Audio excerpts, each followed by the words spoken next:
ആ പുറകിലിരിക്കുന്നത് എന്റെ പണ്ടത്തെ ചങ്കത്തി ശ്രുതിയല്ലേ? ഞാനും അമ്മയും വന്ന് ഇരിക്കുന്നത് അവള് കണ്ടോ എന്തോ? ചിലപ്പോ കണ്ടു കാണത്തില്ല. ഇനി കണ്ടിട്ടും കാണാത്ത പോലെ ഇരിക്കുമായിരിക്കുവോ? അങ്ങനെ തന്നെ ഇരിക്കട്ടെ, അതാ നല്ലത്. അവളുടെ കൂടെ ആരോ ഒരു അപ്പൂപ്പൻ ഇരിക്കുന്നേ?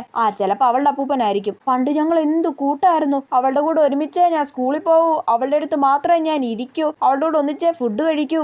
അതൊക്കെ ഒരു കാലം. പണ്ട് ഞങ്ങളെ രണ്ടാളെ ഈനാമ്പേച്ചിന്ന് മരപ്പട്ടിന്ന് വരുന്നു ക്ലാസ്സിലെ പിള്ളേരൊക്കെ വിളിച്ചോണ്ടിരുന്നത്.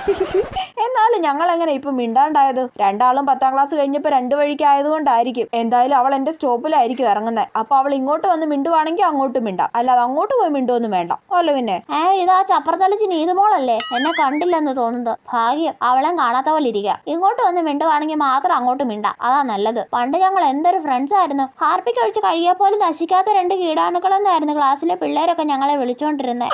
അതൊക്കെ ഒരു കാലം. അയ്യോ, ഇവൾ എന്റെ സ്റ്റോപ്പിലൊന്നും ഇറങ്ങാതിരുന്നോ മതിയായിരുന്നു. നേരിട്ട് കണ്ടാൽ മിണ്ടേണ്ടി വരും എന്റെ പൊന്നോ.